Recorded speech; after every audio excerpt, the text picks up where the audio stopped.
युवा महोत्सव 2023 का आयोजन प्रदेश भर में 22 जुलाई से 31 जुलाई तक आयोजित किया जा रहा है। आज के समारोह में उपस्थित श्रीमान पूर्व उप सचेतक राजस्थान सरकार एवं निवर्तमान उपाध्यक्ष कांग्रेस कमेटी श्रीमान रतन जी देवासी साहब, जिला परिषद सदस्य और पूर्व प्रधान रमीला जी और मंचासीन उपस्थित अन्य जनप्रतिनिधिगण, सरपंचगण, समस्त अधिकारीगण और पत्रकार बंधु और मेरे प्यारे बच्चों, आज का जो युवा महोत्सव कार्यक्रम है, सबसे पहले तो आपको ये जान लेना आवश्यक है कि जो युवा बोर्ड है, जो युवा बोर्ड की संस्था है, वो बहुत पुरानी है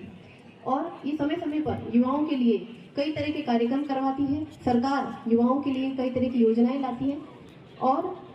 आज का जो युवा महोत्सव है उसमें 22 तरह की प्रतियोगिताएं रखी गई है। ये 22 प्रतियोगिताएं नृत्य, गायन और चित्रकला, आपके पढ़ाई के साथ साथ में आपके अंदर जो प्रतिभा है उसका निखार कैसे हो। जैसे ओलंपिक खेलों का आयोजन किया जा रहा है, उसमें खेलों से संबंधित सभी स्पोर्ट्स जो है वो रखे गए हैं। वैसे कि वैसे युवा महोत्सव कार्यक्रम में राजस्थान युवा बोर्ड युवा मामले एवं खेल विभाग जो विभाग है उसने यह एक तरीके का संकल्प लिया। सरकार का ये संकल्प था कि आपको आपके कलाकारी के माध्यम से आपके अंदर जो प्रतिभा है, चाहे आप डांस करते हैं, चाहे आप गाना गाते हैं, चाहे आपने कोई स्टेट लेवल पे कोई भी आपने डांस सीखा है, उसको आप कैसे आप सरकार के माध्यम से आप प्राइज जीत सके, अंतर्राष्ट्रीय स्तर पर उसे ले जा सके, अपनी प्रतिभा को निखार सके और अपने कौशल में अपने जो कलाकारी की जो कौशल है, जैसे आपको हारमोनियम आता है, गिटार आता है, आपको कोई वाद्य यंत्र कोई भी बजाना आता है, बांसुरी बजानी आती है, आपको कोई भी तरह का डांस करना आता है, दूसरे स्टेट्स के जैसे मणिपुरी है, कुचिपुड़ी है, ओडिसी है, आपने कोई डांस सीखा है, वहाँ का डांस आपको आता है, तो आप इस युवा महोत्सव जिसमें कि 15 साल से लेकर 29 यानी 29 साल तक आप इसमें पार्टिसिपेट कर सकते हैं। सरकार बार बार युवाओं को आगे बढ़ने के लिए प्रेरित करती है। इसके लिए जो स्कूल में युवा पढ़ रहे होते हैं उनके लिए भी कई तरह की योजनाएं, कई तरह के कौशल विकास की बार बार जो योजनाएं होती है वो लाई जाती है। मैं आपको 2 योजनाओं के बारे में बताना चाहूँगी, जिसमें कि पहली है मुख्यमंत्री युवा संबल योजना जो 2022 में शुरू की गई थी, जिसमें कि बेरोजगारी भत्ता जो है वो आप जो बेरोजगार शिक्षित बेरोजगार होते हैं जिनके पास अभी कोई नौकरी नहीं है, उनको उनके जीवन यापन के साथ साथ में आगे बढ़ने के लिए अगर वो कोई पढ़ाई करना चाहे, किसी तरह की कोई छोटा मोटा व्यवसाय करना चाहे या अपने खुद के खर्चे के लिए भी सरकार ने व्यवस्था की थी। उसके बाद दूसरी योजना है मुख्यमंत्री युवा रोजगार योजना, जिसके अंतर्गत स्वावलंबी बनने के लिए, आत्मनिर्भर बनने के लिए और अपने कौशल को, बिजनेस माइंड को विकसित करने के लिए युवा रोजगार योजना के अंदर सरकार 1 लाख रुपए तक का ऋण भी आपको दे रही है। तो इस प्रकार से 2022 और 2023 जो 2 वर्ष सरकार की जो बजट घोषणा रही है उसमें युवाओं के लिए भी ये 2 योजनाएं जो थी वो सरकार की तरफ से दी गई थी, जिसमें सभी जिलों से और सभी जगह से और यहाँ से रानीवाड़ा से भी कई लोगों ने इसमें भाग लिया है और सभी ऑफिसेज के अंदर जितने भी शिक्षित बेरोजगार हैं वो लगे हुए हैं, उन्हें सहायता जो है सरकार से दी जा रही है। सरकार का जो युवा स्वरोजगार योजना थी उसकी मुख्य थीम में बताना चाहूंगी, हुनर का हर हाथ रहे रोजगार के साथ। तो इसमें सरकार ने युवाओं के लिए जो उनके हुनर था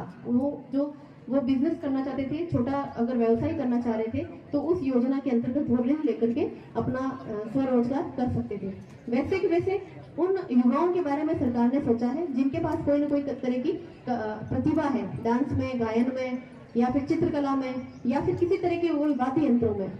तो मैं धन्यवाद ज्ञापित करती हूँ इस मंच से सरकार का, जिन्होंने युवाओं के बारे में इतना सोचा। साथ ही साथ आज युवा महोत्सव कराने का उद्देश्य यही है कि अंतर्राष्ट्रीय स्तर पर, ग्लोबल मंच पर आप युवाओं को स्थान मिले। आप जिले से नहीं, गांव से, छोटे से छोटे गांव से, जहां से बच्चा पढ़ लिख कर आगे कुछ करने की सोचता है, उनके लिए यह युवा महोत्सव ब्लॉक लेवल पर रखा गया ताकि यहाँ से बच्चे आगे बढ़कर राज्य स्तर पर जाएं और 2000 से लेकर 20,000 तक के विभिन्न कैटेगरीज में प्राइज डिस्ट्रीब्यूशन राज्य स्तर पर होंगे। और हमें पूरी आशा है कि इस तरह के युवा महोत्सव से रानीवाड़ा से भी कोई न कोई बच्चा जरूर राज्य स्तर पर जाएगा और वो पुरस्कार जीत कर आएगा। और राज्य स्तर पर जीतने वाले जो युवा प्रतिभागी होंगे उन्हें सरकार आगे के और कई तरह के कार्यक्रमों में, कई तरह की परियोजनाओं में भी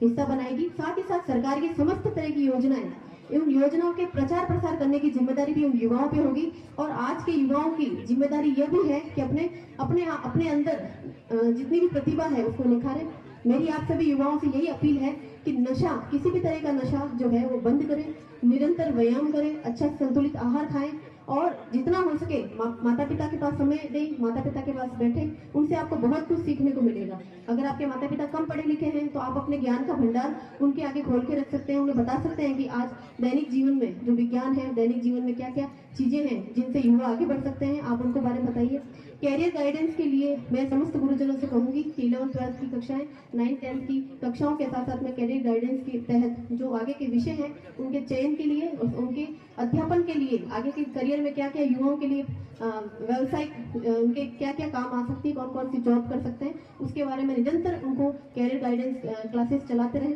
युवा महोत्सव कार्यक्रम आज हमारा प्रथम था और हम आशा करते हैं कि जब अगली बार हम इस महोत्सव के अंदर आएंगे तो जो विभिन्न तरीके की जो प्रतियोगिताएं इसमें दी गई थी, जो नई है,